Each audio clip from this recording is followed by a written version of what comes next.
Good morning student. तर आज आपण क्लास 7चा the living world adaptation and classification या चॅप्टरचा पार्ट 4 बघणार आहोत. ठीक आहे. तर मी हा चॅप्टर तुम्हाला खूप सोप्या पद्धतीने समजून सांगणार आहे. हा पार्ट खूप सोप्या पद्धतीने समजून सांगणार आहे. त्यामुळे तुम्ही शेवटपर्यंत बघा आणि तुम्हाला नेक्स्ट कुठल्या चॅप्टरचं एक्सप्लेनेशन हवं आहे यासाठी तुम्ही मला कमेंट सेक्शनमध्ये सांगू शकता. तर ठीक आहे. तर आज आपण adaptation in forest and grassland animal हा पार्ट बघणार आहोत. तर जे फॉरेस्टमध्ये जे ॲनिमल्स असतात किंवा ग्रासलँडमध्ये जे ॲनिमल्स असतात यांच्यामध्ये असं काय ॲडॅप्टेशन झालेलं आहे की ते तिथे सर्व्हाइव्ह करू शकतात हे आपल्याला बघायचं आहे. बघा, carnivores animal likes the wild dog, fox, tiger and lion have strong legs to run fast and capture their prey. Carnivores animal म्हणजे काय? तर कार्निवर्स ॲनिमल म्हणजे असे ॲनिमल्स जे दुसऱ्या ॲनिमलचं फ्लेश खातात, मांस खातात.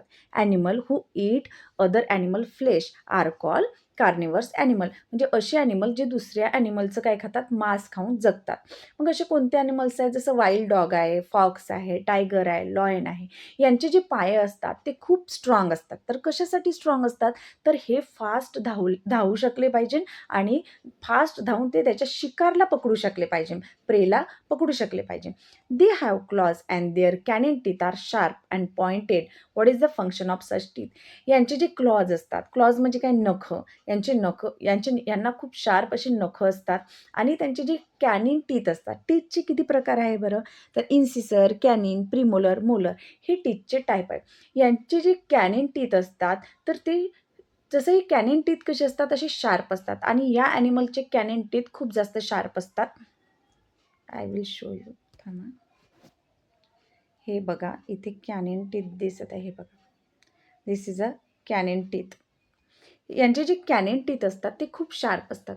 कॅनिन टीथ शार्प कशासाठी असतात? तर ते प्रेला पकडू शकले पाहिजे आणि त्याचं जे मांस असते ते फ्लेश जे असते to tear the flesh of other animal, त्यासाठी त्यांचं जे कॅनिन टीथ असते ते खूप शार्प असते. Tiger have padded paws. Padded paws this enables them to silently stalk their prey and capture it easily. आता टायगर जे असते यांचे जे पॉज असतात, जे पंजे जे असतात ते पॅडेड असतात. पॅडेड म्हणजे काय? तर सॉफ्ट असतात आणि कुशन असतात. सॉफ्ट आणि कुशन असल्यामुळे जेव्हा ते चालतात, जेव्हा त्यांना शिकारला पकडायचं असते, जेव्हा ते असं चालतात तर अजिबात त्यांच्या पायाचा आवाज येत नाही. ते सायलेंटली जाऊन पटकन त्यांच्या प्रेला पकडू शकतात. The eyes of predatory carnivores are located in the front of their head. आणि जे शिकारी कार्निवर्स असतात त्यांचे जे आईज असतात ते कुठे असतात? त्यांच्या हेडच्या समोर असतात. It helps them to spot their prey from a long distance. डोक्याच्या समोर त्यांचे आईज असल्यामुळे ते लॉंग डिस्टन्सवरून सुद्धा त्यांच्या शिकारला बघू शकतात. The eyes of herbivores are below the forehead. पण जे हर्बिवर्स जे असतात, हर्बिवर्स म्हणजे काय? हर्बिवर्स म्हणजे असे ॲनिमल जे ग्रास खातात, जे प्लांट्स खातात, त्यांना हर्बिवर्स म्हणतात. मग त्यांचे डोळे कुठे असतात? फोरहेडच्या खाली असतात किंवा हेडच्या दोन्ही बाजूला त्यांचे काय असतात? हे बघा, इथे इथे दिसलं. एक या साईडला आहे, दुसरा डोळा दुसऱ्या साईडला असणार. तर त्यांचे जे डोळे असते ते त्यांच्या हेडच्या दोन साईडला असतात. This gives them wide angle vision which helps to protect them from predator. आता जो शिकारी राहील तर त्याच्यापासून वाचण्यासाठी त्याला अशा पद्धतीचं हर्बिवर्सचं ॲडॅप्टेशन झालेलं आहे की त्याला वाईट अँगल मिळते विजनचं. म्हणजे त्याला सगळ्या साईडचं दिसते खूप जास्त. त्यामुळे तो प्रिडेटरपासून स्वतःचं रक्षण करू शकते. Their legs are long and tapering with strong hooks. त्यांचे जे पाय असतात ते लाँग असतात आणि टेपरिंग असतात. Which enables them to run fast taking long leaps. त्यामुळे तो लांब लांब उड्या घेत खूप फास्ट धावू शकतो. कोण? Herbivores animals. Their long and fleshy moving ears can receive sounds from long distance and different direction. आता त्यांचे कानं बघा, कानं असे लांब-लांब असतात. इथे दाखवलेले आहे. यांचे कानं बघा, असे मोठे-मोठे असतात. त्यामुळे लाँग डिस्टन्सवरून सुद्धा त्यांना छोटा-मोठा सुद्धा आवाज ऐकायला येतो. त्यामुळे ते त्यांच्या प्रेडेटरपासून स्वतःचं रक्षण करू शकतात. Deer and black bucks have colours that merge with their surrounding. Their teeth are strong for chewing tough plant material. आता डिअर झालं, ब्लॅक बग झालं, यांच्या शरीराचा कलर असा असतो की ते सराउंडिंगमध्ये मिक्स होऊन जातात. हे पण एक ॲडॅप्टेशन आहे ज्यामुळे त्यांचा बचाव होऊ शकतो आणि त्यांचे जे टीथ असतात, दात जे असतात ते स्ट्रॉंग असतात. प्लांट मटेरियल जे आहे, जे टफ प्लांट मटेरियल आहे, यांना चावण्यासाठी त्यांचे दात स्ट्रॉंग असतात. Got it? आता बघूया ॲडॅप्टेशन इन डेझर्ट्स ॲनिमल. जे वाळवंटामधले जे ॲनिमल्स असतात त्यांच्यामध्ये काय ॲडॅप्टेशन झालेलं आहे की ते सर्व्हाइव्ह करू शकतात. Desert are characteristics by severe scarcity of water. Hence desert animal have a thick skin to prevent loss of water from the body.